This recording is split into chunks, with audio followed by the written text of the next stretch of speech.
We're going to go ahead and resume our talk now, and it gives me great pleasure to introduce a physician who has been in the field for over 30 years. Certainly, just with that length of time, he has seen enough of clinical activity to impart his knowledge to us. He's from Gulfport, Mississippi. Dr. Owen is the medical director for the Center for Health Management. He's an internal medicine practice, and he's well versed in nutrition and psychopharmacology. And with that, Dr. Owen, we welcome you to talk about nutrition therapy in the clinic. Thank you. Thank you.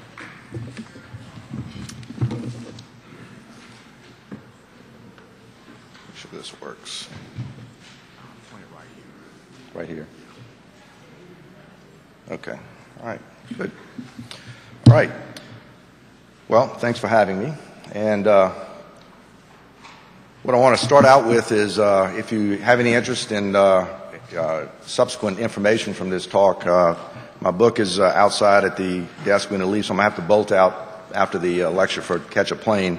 But the workbook that we use with our patients is also there. And then we have an article from the American Journal of Cardiology. Real, for those of you who like to nitpick the biochemistry, excellent review article from the American Journal of Cardiology. So those pieces of material can give you most of the information. Just for the sake of time, I'm going to have to skim over some of it today, but we'll see how it goes. Been at this for about 30 years. I started my career out as what's called these days an intensivist or a hospitalist. I took care of 10 family practitioners' hospital patients for the first half of my career.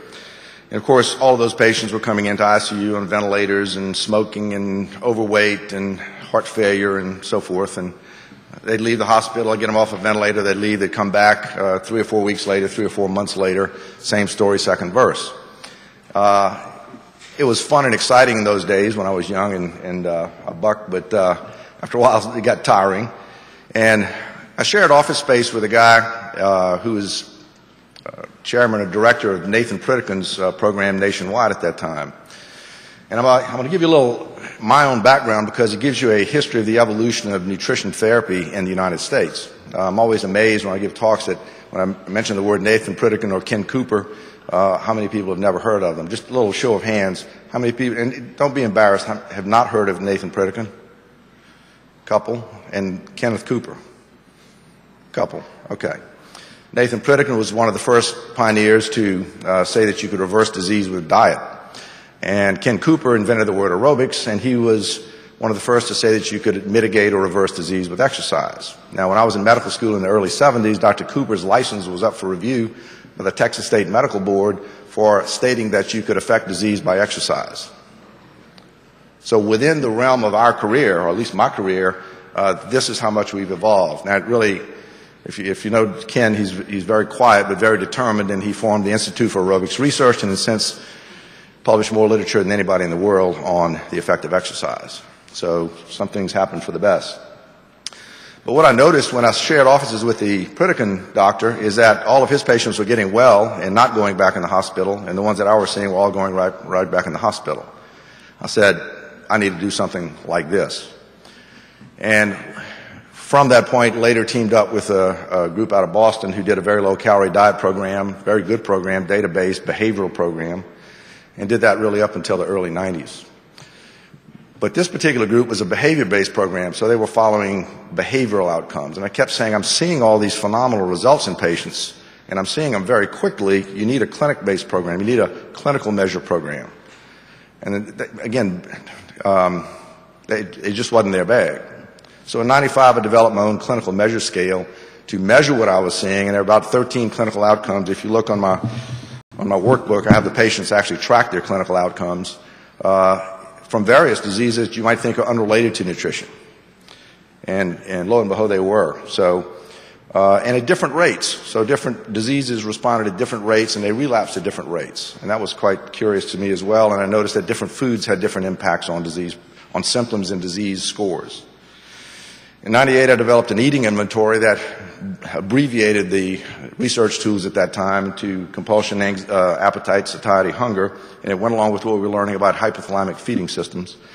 About all of that time, the engineered nutrition revolution was going on. Atkins was out there, and Sugar Busters, and so forth, and bariatric surgery was becoming more widespread, and very low-calorie diets were very popular at that time, and we learned a lot from that. In fact, I think your own personal beliefs, but Atkins should probably get Nobel Prize posthumously for the grief he took for standing up and actually showing that something else was going on that traditional nutrition could not explain.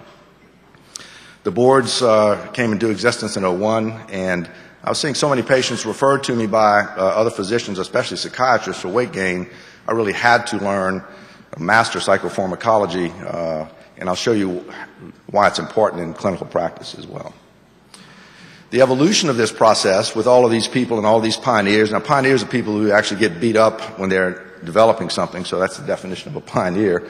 But they taught us a lot, and there are a few basic things that have to occur for a successful program to occur. It has to have good structure and a good strategy. That's very doable. People understand it, so it's simple. It has to have a system of accountability. It can be in a group. It can be individual. It can be your own personal accounting system. It has to have nutritional credibility so that you can stand up with your colleagues and your patients can believe that it has good nutrition science behind it. And through all of that time, starting in the early to mid-90s, we discovered something called cytokines. Leptin was the first of those cytokines, and we thought it was going to be the holy grail of weight loss. It turned out to be the holy grail of a new science, which has really revolutionized the way that I can appreciate disease processes now, and I'll take you through some of that in a bit. Now, any program you implement in your clinic has certain predictors of success, and this is all based on empiric data. Number one, it has to taste good, it has to have a lot of variety, it has to be easy and convenient, it has to have some system of record keeping, there has to be exercise as a component of it, there has to be a way to make sure that the patient complies with the structure that's been set out, and that you can individualize it, because if you can't individualize it, it has great limitations. And it can't use any or much of your staff time. Now, I've had staffs of 3 dietitians and 4 educators, and we would run 4 classes an hour a week, hour and a half a week for years, educating patients, and I found out when I went to a self-teach program, my results were better. So most patients want to learn it themselves, and if you structure properly, they can do that. On the other hand, predictors of a failed treatment, if you try and implement something in your clinic and guarantee it's going to fail, number one, if it tastes bad, it won't work. If you implore guilt onto the patient, they're feeling guilty enough, but if they feel guilt heaped on them, you don't have any willpower, you can't comply with this diet plan, you're not losing weight, you're gaining weight back, they're out of there. It has to be completely non-judgmental, or they'll avoid you. They can't feel isolated, shunned, or ostracized, because they're going to be feeling that from family, friends, work colleagues. It can't be inconvenient. If it doesn't change their thinking habits, if it's not intuitive, if they don't say, I did this and I felt and saw that, then they won't stick to it as well. If they're just following the scale, it won't be nearly as powerful. And if it doesn't have any educational learning built in, it won't work. If you do all of that and you don't have a good business model, it still won't work. I use the 20-20 rule when trying to look at a practice and what type of practice is going to do a nutrition program. 20% of patients hate you for recommending a diet.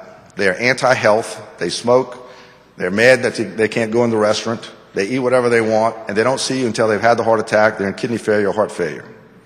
Then they need you. The other 20% on the other side of the equation are the health nut, exercise nut types, mostly us in this room. You can't tell them anything because they already know everything. And they've read every magazine, every fitness journal, they're on the internet, drive you crazy. And in between those 20s are variations both sides. So whoever walks into you depends on where they are in that spectrum as to how motivated they're going to be.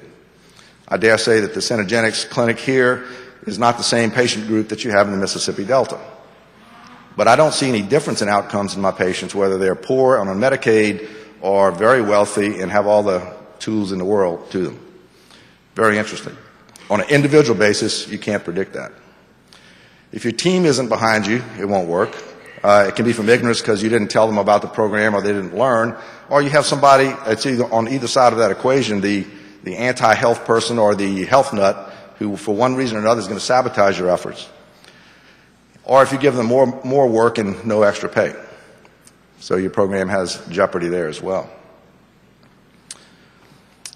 But the first thing I want to do is change the paradigm about nutrition therapy versus weight loss. When the average physician, if you ask the average patient, how much weight do you want to lose, they're going to tell you 38% of their weight. Ask the physician how much you want the patient to lose, they will almost always tell you about the same number, 38%.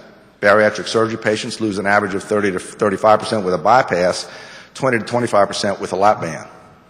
Nobody's going to achieve these kind of results. And it's really not necessary because, as I'll give you a couple examples in a second, you don't need that to achieve the clinical outcome that you're hoping to achieve. So I hope to show you a potent clinical tool and then a potential revenue source. You could do anywhere from 5 to 6 digits in a small clinic, if you have a large clinic, up to 7-digit numbers by adding this valuable treatment tool to your regimen. But how do you define success for the patient and for your program? What are you measuring? Weight? Are you measuring medical outcomes, symptom relief? Are you trying to prevent something? If you are, what? How are you measuring it? What's your method? What are you going to be following? Certainly, you recommend patients to lose weight. What do you mean when you tell a patient to lose weight? It's a very vague, it's like saying you have diabetes, here's some information, go treat yourself, good luck. Not going to happen. Do you recommend a specific diet or a diet plan? Do you send them to the dietitian? Do you give them a 1,200 calorie ADA diet? What do you do for the patient? And then if you recommend something, what do you do to make them accountable? How do you follow the results? Oh, congratulations, Mr. So-and-so, you lost 20 pounds. So what? You don't have to worry about competition if you start a nutrition therapy program in your practice. All you have to do is take care of your patients. There is more than enough business to go around for everybody on the planet, from Dr. Sears to myself to Weight Watchers to everybody else you can think of. This is an old slide. Mississippi and Alabama and Louisiana are now purple, and the rest of the country is the dark orange. So the epidemic is going to make everybody busy doing this. 2 cases. One is an acute treatment example. The next is a chronic treatment case. Mike was 41, a truck driver, came in October of 06. He was dyspneic, had 4+ edema, 12-gram proteinuria, 12,000 milligram proteinuria, 170, 114 blood pressure, 120 pulse. He had an S3 gallop. He was dusky, kind of bluish, weighed 414 pounds. Still had preserved renal function, surprisingly. LDL, total cholesterol were okay. BNP was 218. He was in heart failure. Ejection fraction of his echo was 39%. He had sinus tachy. He had no damage on the EKG. He was seen a month prior. Somebody saw the proteinuria and the edema, gave him aldactone, said, go see your doctor. He didn't. When he came into me, just to cover my butt, I said, you need to go in the hospital. Having been an intensivist, I knew this guy was in jeopardy of dying. Knowing the patient and knowing how he'd responded previously, he talked me into nutrition intervention. So I put him on the first phase of our program, which is a very low-calorie diet. In 8 days, he was down 25 pounds, mostly fluid. His edema was down. He was no longer dyspneic. His color, he was pink. His blood pressure was down, not quite to normal, but better. Day 16, he was down 43 pounds. He diuresed, again, most of that fluid. His S3 was gone, no edema. Dyspnea was gone. BNP was half, still high, 117. Pressure was normal. 6 weeks later, asymptomatic, trace edema. BNP was 10. Ejection fraction 60%. Proteinuria of 400 milligrams instead of 12,000 milligrams. Blood pressure was normal. Second case is a chronic example. This guy is 67, came in 3 of 04. He weighed 264, 8.6 A1C on glucotrol and actose, heart failure, ejection fraction 36%. He was on twice-a-day Lasix, hypertension, Prenavil, Ziac, hyperlipidemia, Vitorin. He'd had a stent 3 months prior to seeing me, had gout, was azotemic to a point where he was being considered to, had an appointment with the surgeon to put in a shunt for dialysis. Had anemia of chronic kidney disease. I saw him in the fall. He was A1C was 5.6. He was off glucotrol. I left him on actose. His B and creatinine were normal. His edema was gone. He was off Lasix. His ejection fraction was now 63%. His anemia had mostly corrected. He was off allopurinol, Ziac, Plavix. Blood pressure was normal. He had no hospitalizations in the last 4 years. He'd had 3 the year prior and 2 the year prior to that. He's on 4 meds instead of 9. He'd been to France twice. He made 50 grand in the stock market on a tip I gave him about Bayetta. But the notable thing about this slide is look at his weight. He's down 25 pounds. Now, when he got out of the service, he was 160 pounds. This guy's 80 pounds overweight. See a success or a failure? What's your paradigm? What's your measure of success? The only thing that changed in both of these cases is we changed your diet. Now, if I came to you and said there's a drug out there, it's in the pipeline, you'll see these results consistently, and I wouldn't have done it to Mike the first case if I didn't expect that result. You would probably be going out, getting your pocketbook out, and putting some stock in that if it looked pretty safe. You tell them it's nutrition therapy, and people go, what? What? You're crazy. You're lying, first of all. These are just rare cases. No, this is usually what I see. Same thing I saw back in the early 80s. So obviously nutrition and physiology are connected, but what connects them? When and on what scale are they connected, and how are they connected? And this is what we didn't understand. What measures do you measure when you measure the clinical outcomes? And what about double-blind placebo-controlled studies, Dr. Owen? Well, these are the variable in any case. Anybody does clinical research, and we do a lot of studies in my office, FDA-approved studies, and they're very tight and they're very rigid and lots of guidelines. But these are what you're up against when you try and do a weight loss or a nutrition study. First of all, and I'm not going to go through all of these, but the top two are very important. Number one, patients lie, and they lie badly because we teach them to lie. They have to lie because they don't want to look like they have no will or willpower, which is a character flaw, and nobody wants a character flaw. And second, perceptions differ. You get the person, I'm just so full, I can't eat anymore, and the plate's, still got food on it, and this little thin, wiry female, and the next person ate a plate and another half and going, I'm still hungry, and they didn't feed us enough. I had a guy 500 pounds, he was 530 pounds. Dr. Owen, I don't eat anything. I swear to you. His wife was sitting there. He doesn't eat anything. I believe you. Two things that you drink. How much milk do you drink? I like my milk. Skim? Oh, no, I don't like skim milk. 2 to 3 gallons a day. How much cola do you drink? I like cola now. 2 to 3 gallons a day. 2 or 3 liters a day. 500 pounds. Didn't eat anything. Okay? So this is what you have out there in the real world. You have this kind of level of understanding. And then you add in all of the other variables up there. Very difficult, if not impossible, to do double-blind studies.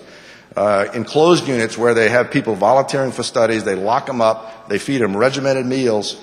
Study after study shows they're smuggling food into these studies and messing up the variables. All it really needs, the only really important thing, is it safe and is it effective? And can you measure the results subjectively and objectively? Subjective, why? That's all the patient cares about. They don't care if the A1C is 5.6 now instead of 8.6. Not really. They just care that their feet aren't swollen, they can walk up the Alps and be able to breathe, perhaps get an erection back. You're interested in the A1C and the blood pressure and the S3 gallop and the ejection fraction. So you really need both. And that's where the motivation comes from. Pick up any textbook of medicine. What's the first treatment for diabetes? Diet and exercise. How many people get a prescription for diet and exercise from the physician when they walk in with diabetes? Less than 5%. Same thing with hypertension, hyperlipidemia. Many of the other, sleep apnea, steatosis, first line of treatment, nutrition therapy. Second line, at least, in most of these other conditions. Joint pain was an interesting one. When I started keeping data on joint pain, we got 67% of our patients off medication in 12 weeks. I treat big patients. 12 weeks, they haven't decreased the pressure on their joints that much. Something else was going on. Now, this was data that I was collecting before we knew about cytokines. Acute management, as we just saw, pre-op and pre-op treatment is a new strategy evolving, and I'll show you why that's important when I talk about one of the cytokines in particular. So there's a few things that tie all of this together. You have the fat cell, the muscle, the vascular system, the brain, and the GI tract all talking constantly to each other, as well as receiving information from outside, like lunches being cooked and you can smell it. You start off with this little happy fat cell when you're young. It's just prim and proper, doesn't do anything ugly. Becomes a teenager, gets in the early 20s, starts to gain a little weight, change in color, get lobular in appearance.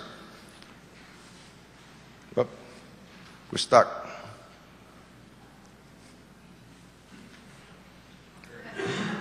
Okay. Now you're in your 40s and 50s, and more hypertrophy is occurring. Stuck again. There we go. And then in middle age, you have this fat cell that's producing all kind of toxic proteins or proteins that can lead to toxic injury of organs. And now we're starting to connect the pieces as to why this is occurring. And it's through these mediators called cytokines. Now, I gave this talk or a similar talk in 2003 to a bunch of cardiologists, about the same size room. And I asked the cardiologist, how many of you have heard of cytokines? 100 people in the room, 3 people raised their hand. That was 5 years ago. So this is how quickly this science is evolving.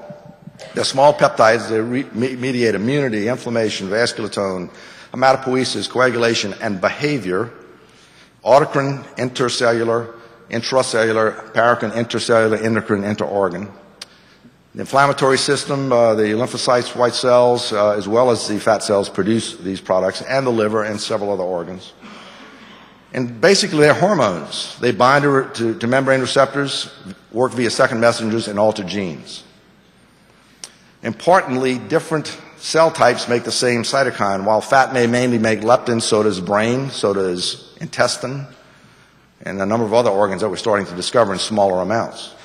They're pleiotropic, so one cytokine may have dozens, maybe even hundreds of functions. They're redundant, so interleukin-6 and tumor necrosis factor may have very similar functions. They're produced in cascades, so interleukin-6 causes tumor necrosis factor release, which releases highly sensitive CRP. And depending on the organ and the situation, they can act antagonistically or synergistically to the disease process. This is a short list of the adipokines. Oops, nothing like a tie in your water. And this is a short list. This is expanding literally by the day. Adiponectin resistant, tumor necrosis factor, the interleukin group, PI1, plasminogen activator inhibitor, angiotensin, fibrinogen, leptin, growth factors, epithelial growth factor. If you see patients walk into your clinic with skin tags, that's from epidermal growth factor made by fat cells. Look at your skin tag patients and see how many of them are fat. Most of them. Just in one area, like just atherosclerosis, these are all the cytokines that contribute to atherosclerosis. The only one that's anti-atherosclerosis is adiponectin, so far that we've discovered. So what happens to that fat cell, and which cytokines does it actually produce, and how does it mediate these disease processes? I'm just going to give you a sketch of this to kind of tease your interest and push you to the literature. It's the most predominant hormone in the body. It's higher in levels than DHEA. So this is not an obscure hormone. It has inverse insulin sensitivity. So the higher the adiponectin, the more sensitive you are to insulin. The lower the level, the more insulin resistant you are. It alters free fatty acid metabolism in the liver and muscle. And importantly, it's decreased by high sugar, high fat diets, and including high sugar, high fat meals. Increase with PPAR agonists. It decreases within a week by 50% after gastric bypass surgery, increases rather, within a week of gastric bypass surgery. And its primary action appears to be in the skeletal muscle and liver. If you inject tumor necrosis factor in an animal, it's going to decrease adiponectin levels. So inflammation itself from other disease processes can lower adiponectin and perpetuate the cycle. And the last one is going to be in a second I'll show you an interesting slide. The higher the estrogen level from a low baseline, the higher the adiponectin level. And we all knew prior to the Women's Health Initiative that estrogen was a good thing, didn't we? This is just the vascular effects of adiponectin, not the metabolic effects and not the behavioral effects. The behavioral effects appear to be mostly secondary or tertiary mediated through other gut hormones, but this is just the vascular effect. It's vasodilating, nitric oxide goes up, decreases growth factors, decreases oxidation, a number of effects. Very pleiotropic. It's made by fat cells, and the higher the abdominal fat cell content, the lower the adiponectin, as well as a higher the level of other cytokines. And this person has the same BMI and the same fat mass. Okay, but look at the difference in abdominal fat on this CT scan. Considerably larger in this particular patient. That same patient was going to have a very low adiponectin, the android type obesity, a very low adiponectin level. General obesity, lower, and normal, it's much higher. This is a slide, going back to estrogen for 1 second. Group on the left is non-hormone users. Group on the right is estrogen users. This was estradiol, not conjugated equine estrogen, which I personally don't like at all. And basically, they're all matched fairly equally. The only two variables that really jump out at you are, including resting energy expenditure, are the same. But look at the insulin level on the hormone user, and look at the free abdominal fat mass on the hormone user. Much lower, right? So why would the Women's Health Initiative show that hormones are bad for you, increasing the risk of heart attack by 28%, cancer by 26%? I was curious, so I went to the study and I pulled it out. They matched them for BMI. Average BMI was 28, average age was 62. How many 62-year-olds do you think, females, do you think have a waist size of under 35 inches? If your waist size is over 35 inches, you have a 500% increased risk of breast cancer and a 700% increased risk of heart attack. Now, what happens in the Women's Health Initiative if 10% of that population had a waist size over 35 inches? The valid's completely invalid. I called the woman, head of the Women's Health Initiative, wanted to discuss it, didn't want to discuss it. Wanted to see if she was interested. She wasn't interested and not very happy that I called, which really made me wonder about the motivation of the presentation of the data. If you didn't, when this study was published, if you didn't go, wait a minute, then you weren't reading the literature. One more thing on adiponectin, this may be your next primary risk factor. If it's below 5, you have a 50-50 risk of a heart attack in 5 years. If it's above 14, forget about it. So it will probably be a very, very accurate predictor in the near future. It's much more sensitive than CRP. Just a couple of others to, again, pique your interest. Resistin causes insulin resistance, made by abdominal fat cells. It is increased by high-calorie, high-fat meal. Not just the diet, but a meal. PI1. Anybody know the #1 heart attack day of the year? Big spike. Day after Thanksgiving. Second day, day after Christmas. And the #3 and #4 heart attack days are the second day after Thanksgiving and Christmas.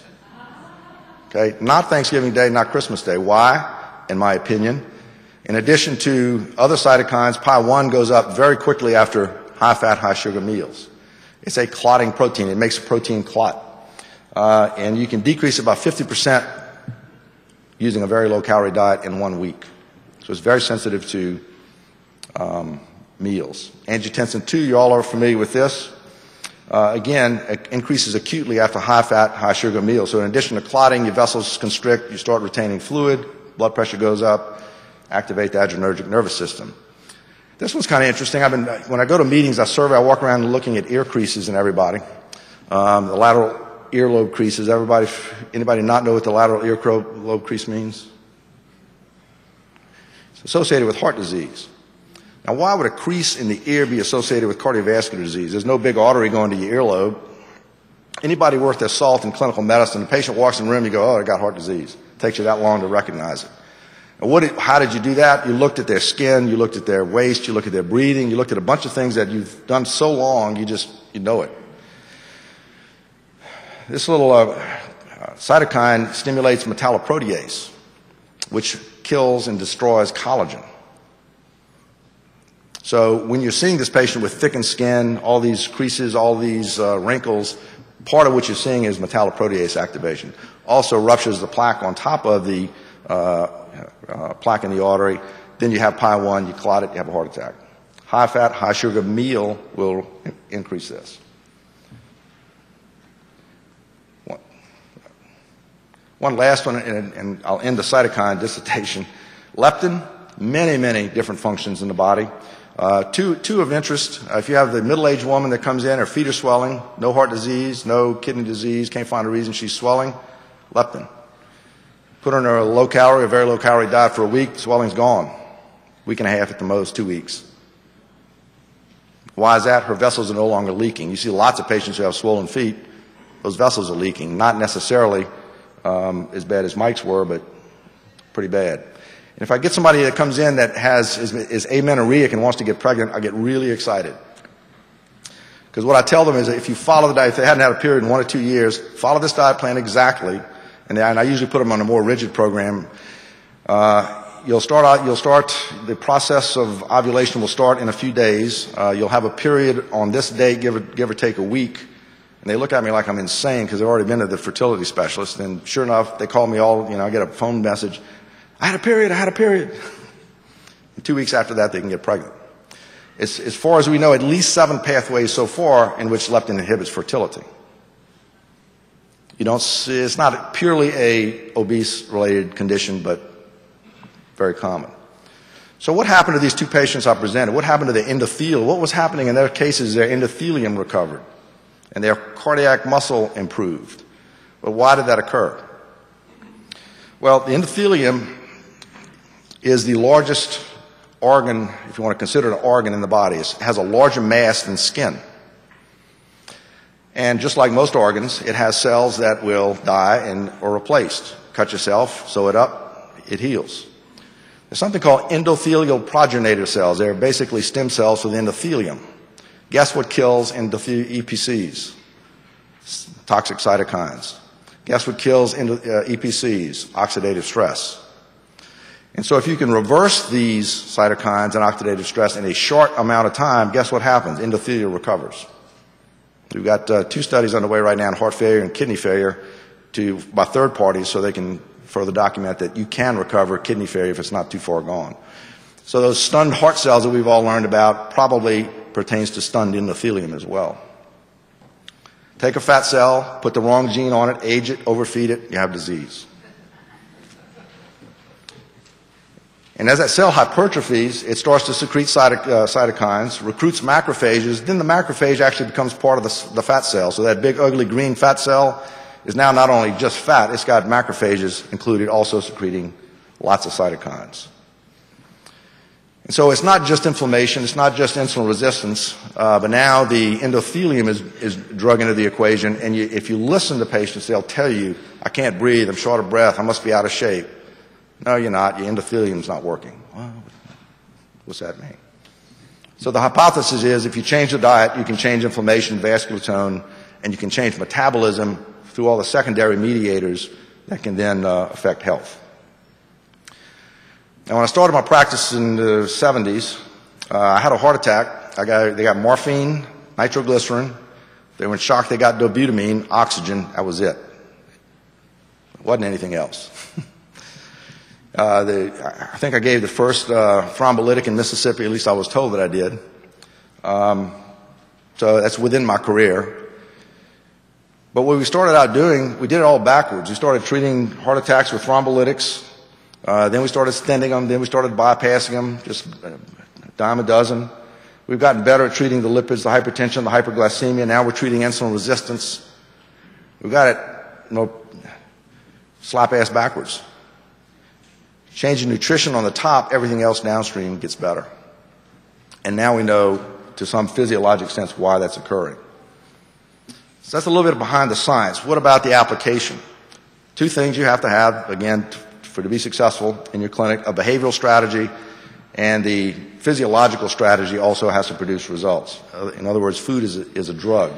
Start thinking of food as a drug, your whole paradigm changes. And each food group is a drug. I will tell you that seafood affects the physiology different than poultry, affects it different than pork and beef, unequivocally. And if you start tracking that, you'll see it very clearly. Patients will tell you and they can measure the results. The behavioral strategies grew out of the notion that, well, you got hungry, you had to work for the food, you found the food, you got a reward. And that worked fine until about the 1930s when we got refrigerated trucks. And we know that the pleasures of the flesh equal the habits of the animal. And pretty much every place you go now, you get pleasures of the flesh. When I grew up, I remember I'm not that terribly old, I remember the first fast food restaurant. Came to town, everybody's all excited. This is really something. Not Dairy Queen, but a real fast food place. Oop. Well, that came out better. And this is the structure that controls it all.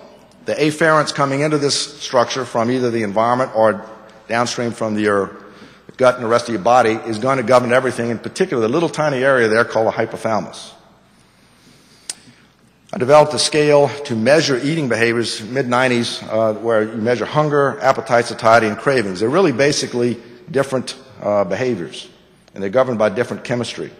This is an expanded view of the hypothalamus. There are 5 basic receptors that govern energy intake and energy output: the alpha-1, beta-2, melanocortin, the CART4, the cocaine amphetamine regulated transcript, and the serotonin 2C receptor.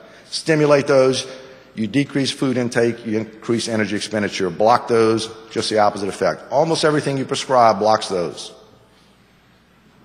And you adversely affect energy balance. Antihistamines, beta-adrenergic blockers, drugs with histamine-like activity, tricyclics, antiemetics, SSRIs, initially stimulate the 2C receptor, after about 6 weeks start to block it and blunt it. And the list goes on and on.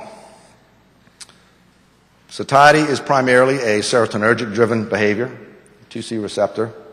Dopamine is compulsions and cravings are primarily driven by dopamine, the pleasure neurotransmitter.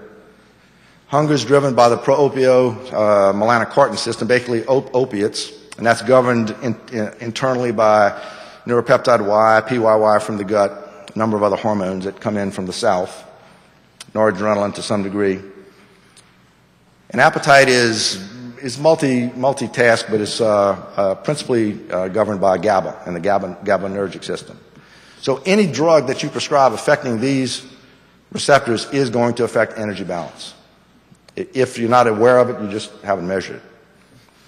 And then we see the patient that comes in and they won't follow their diet. They're told it's because of their willpower, and in reality, they're addicted to food.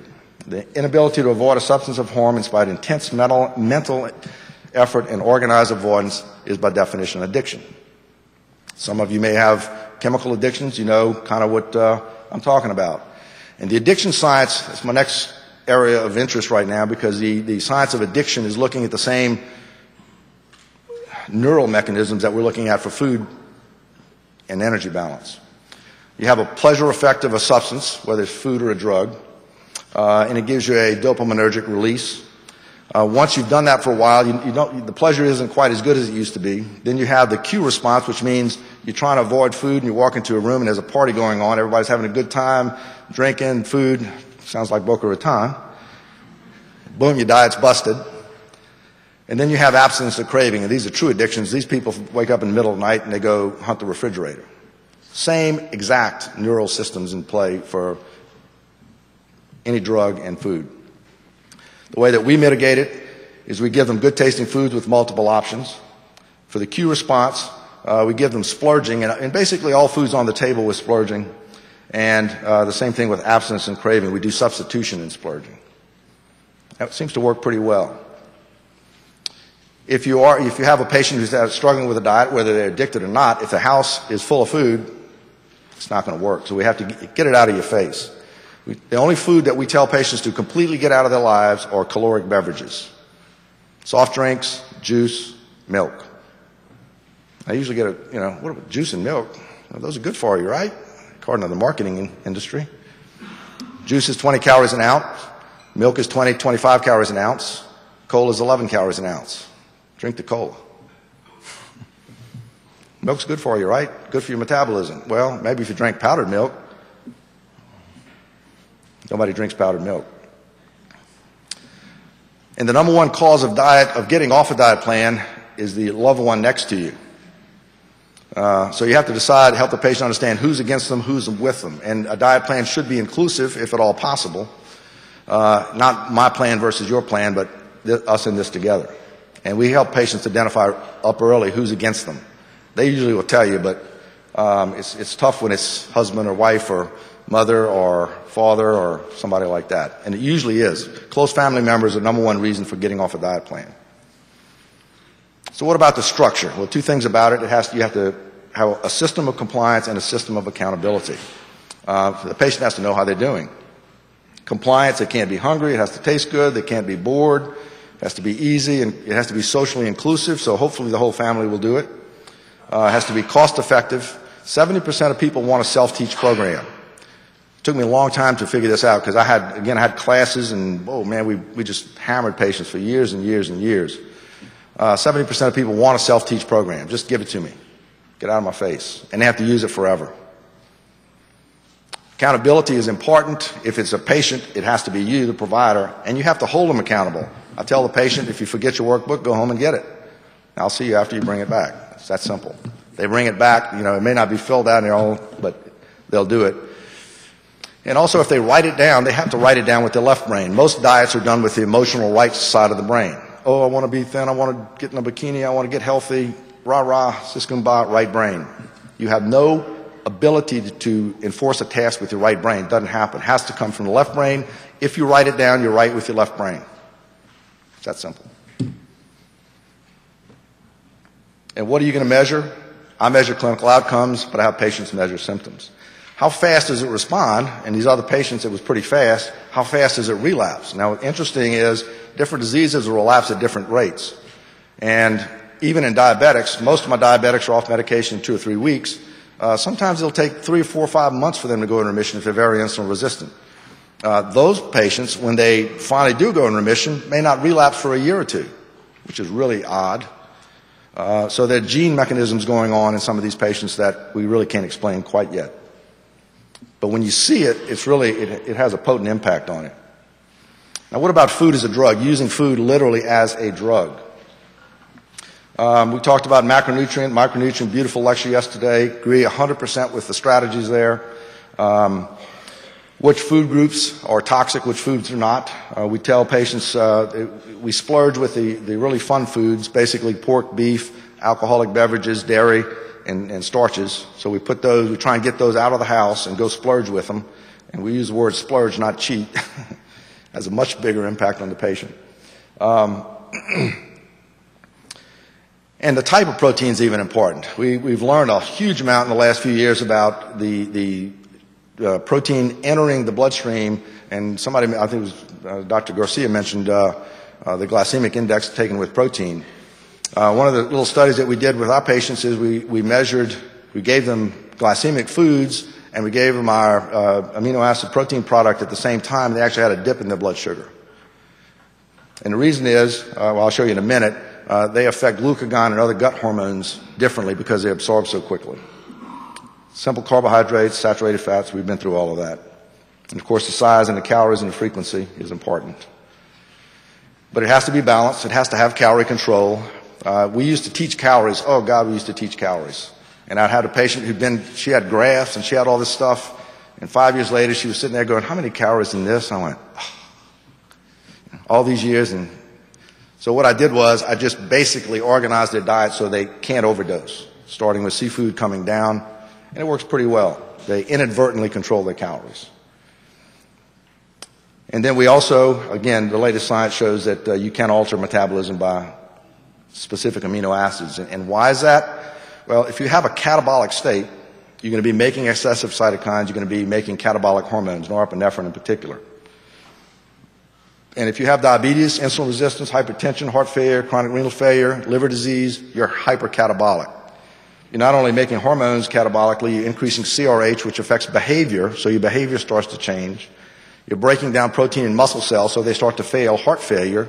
Those heart cells get stunned. You saw in those 2 cases they recovered. And then you start making excessive amount of cytokines. And by giving animals and humans precise doses of amino acids, you can manipulate this very accurately and very quickly. For those of you interested in this, we don't have time to go into it, but this cardiology journal goes in great detail in the biochemistry involved in that. Very, very interesting. I've read this thing 10 times. I'm still getting stuff out of it. And these branched chain and essential amino acids aren't just used for protein synthesis. They stimulate genes that further make proteins, and then they can be used for energy. So then they get into the citrulline cycle and alter how sugar's metabolism, gluconeogenesis, and free fatty acids are formed. So by what's coming through initially in a diet, just as, again, Dr. Garcia reiterated, you can alter the physiology of that meal considerably. We did a study took 8 uncontrolled diabetics, A1Cs over 8.5, had them eat a half a pizza a day or more, as much as they wanted to eat, for 12 weeks, and I gave them the amino acids. The only requirement was you had to take it with the pizza. Average weight loss was 30 pounds. All of them became normal glycemic. The amino acids require no pancreatic enzymes to be absorbed if they're single amino acids. They're no ATP. They go straight into the plasma, and once they enter the plasma, they can cross into the cell without ATP. So they come first and basically set up house for everything else that's coming behind them. Now, what's your role in all of this? What does a provider have to do? Obviously, history and physical. These are some of the labs that I do, pretty routine for this type of crowd. I do RMRs and DEXAs, and I do carotid ultrasounds on all my patients.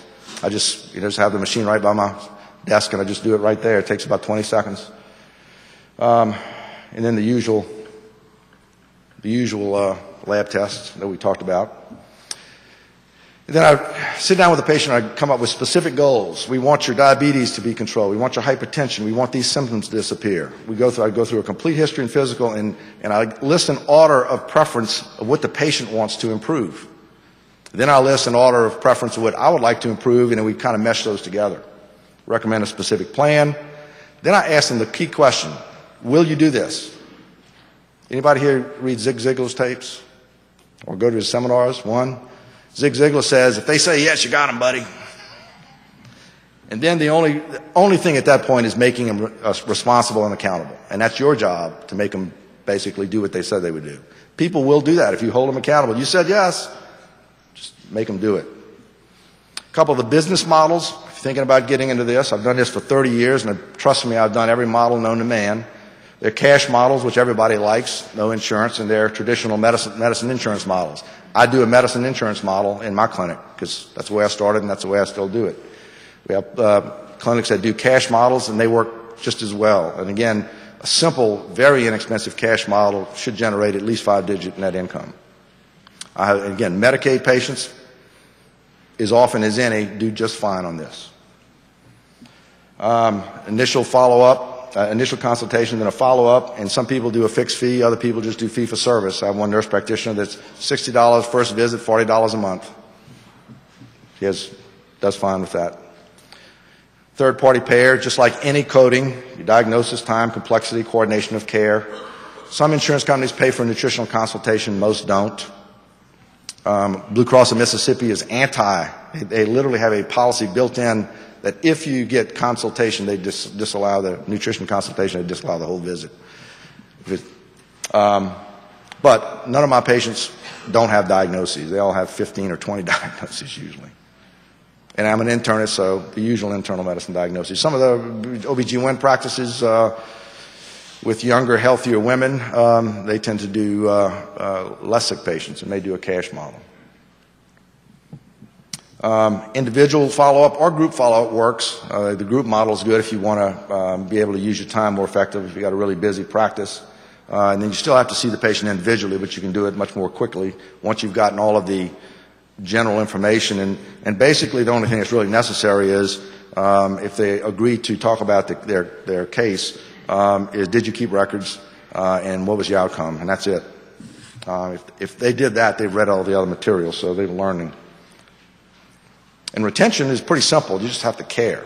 You really got to be interested in this. This can't be a primarily financially motivated endeavor. If it is, it won't work. I promise you. This is hard work. I'm not sure if it's not more hard than intensive care. And I did that for 10 years, 24/7. So I covered those 10 guys' practices with no other call behind me for 10 years. This is almost as hard. But it has to be convenient, it has to be cost effective. You have to call them back if they don't show up for an appointment, and better yet, call them ahead to make sure they do show up. It's pretty simple. So pretty much, I think if you try it and observe and measure the results, you'll believe it, because you can't not see it happen.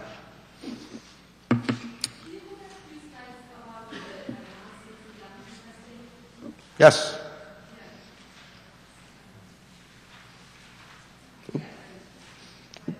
Oh, what did I do? There we go. Just the basic stuff: CBC, CN12, lipid profile, vitamin D, iron, IBC, ferritin, thyroid. Now, I would say, again, I see a lot of diabetics. A vast majority of my patients are low in vitamin D, and even 50% or greater are below 20. That's huge, huge numbers. Just as a revenue source, by the way, when you document that you have these deficiencies and you have these products available in your clinic to make it convenient for the patient, it's also a revenue source. We do $2,000 to $3,000 net in our clinic, not from recommending vitamins, but by specific vitamin therapy. That's low. It needs to be corrected. We're going to do a test and follow it up and make sure it's normal. They aren't deficient. They need a GI workup or menstrual history.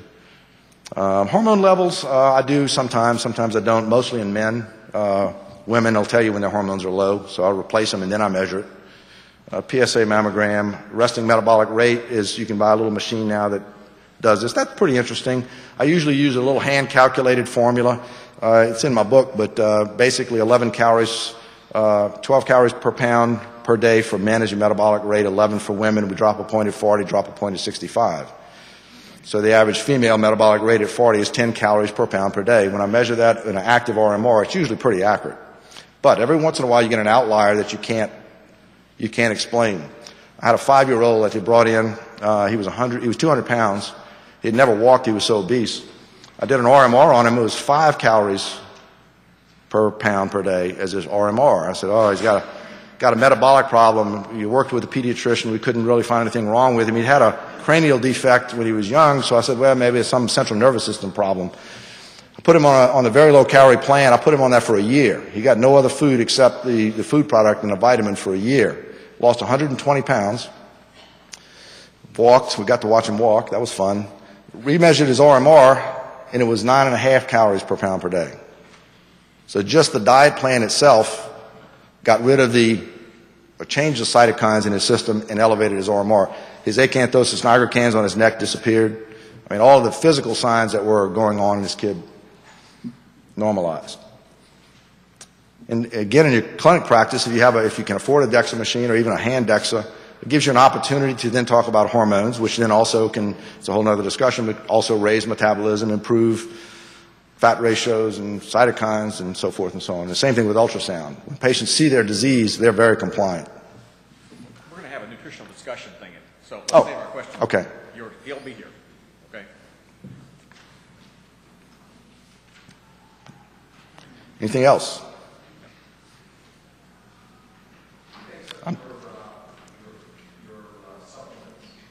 He'll talk about that. Our discussion panel, okay? That's pretty much it. Is that it? That's it.